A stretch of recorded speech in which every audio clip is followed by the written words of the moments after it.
To my Congolese friends, Yes. and I have a lot of Congolese friends. I love the Congolese people. Everybody can spend their time serving others.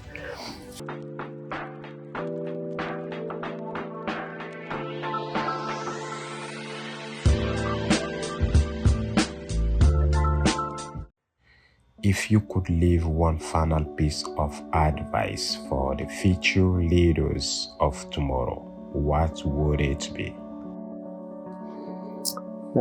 I would say probably to make sure that you leave something for the world. It doesn't. I don't mean in a big way. The world. Leave something for others. Instead of and to teach that to not just be a taker or a consumer, but actually be a contributor. So what we want to do with our lives is we want to make the world better. We want to make other people better. We want to be givers, because again, everything comes back to sharing. Whatever we have is not of value unless we can share it. We think there's value, so we constantly chase things. We want more. We want whatever it is, cars and boats and houses and so forth, because we think it's going to bring us happiness, but it never really brings us happiness. What brings us happiness is being able to share things with others. And so that's contributing to the world, whether we're contributing resources, material things, knowledge, wisdom, mentoring people, giving them opportunities. There are several different talents that we can give to people, but we want to be contributing to the world instead of just taking away from the world. And that's what we want to be teaching other people. The world has got caught up quite a bit in materialism.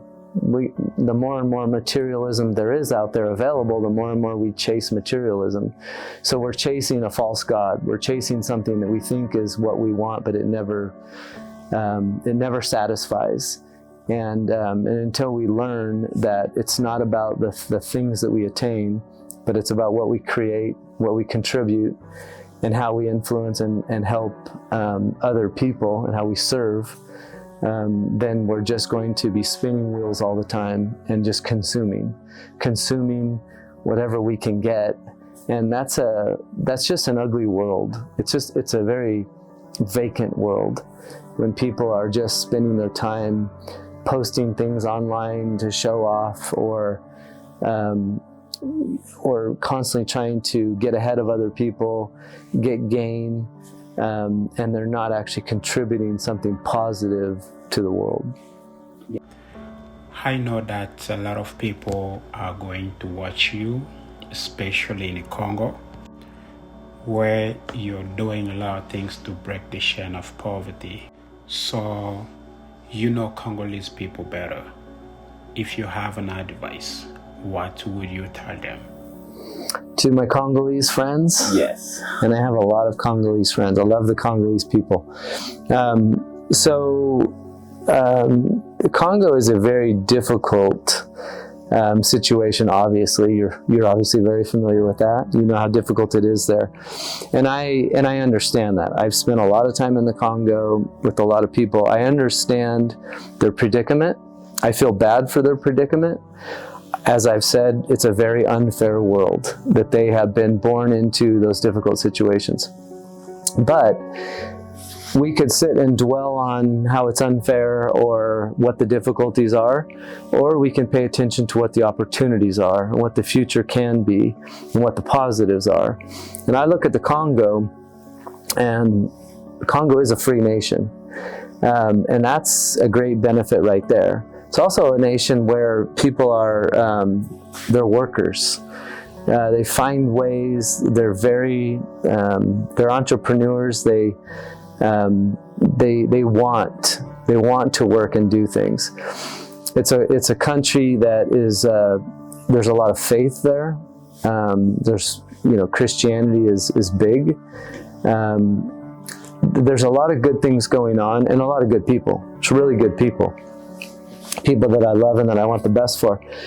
And what I don't want them, though, to feel is I don't want them to feel like they don't matter.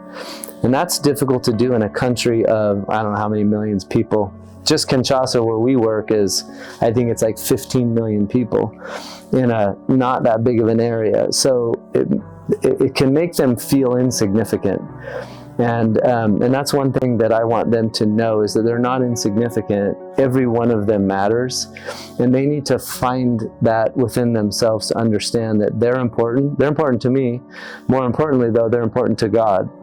And they individually have the opportunity and the ability to make a difference in their life, in the life of their family, and in the life of their country.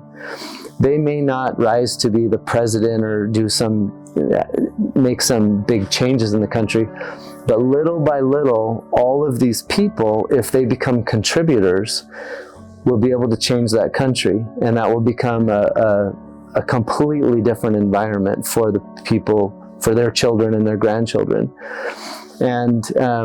And so instead of giving up and feeling like they don't have opportunity, they need to take whatever opportunity they do have and take advantage of it now and put everything into it. That will give them confidence in themselves and give them the ability to contribute and to create and to make change. And the more of these individuals that will do that, the more the country is going to feel the impact and the country is going to change. But them individually, they need to understand that they have power. And I think they often feel powerless. They feel like the only people that have power are the politicians or the people with money. But it's not true. The vast majority of the Congolese have the power. They just haven't been able to harness the power.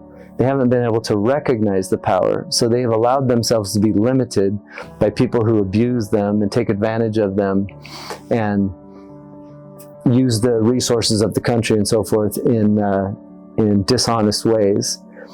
But if every individual out there, if these my friends in the Congo could learn and understand that they have power, they can start to change that country, and that country could be unbelievable.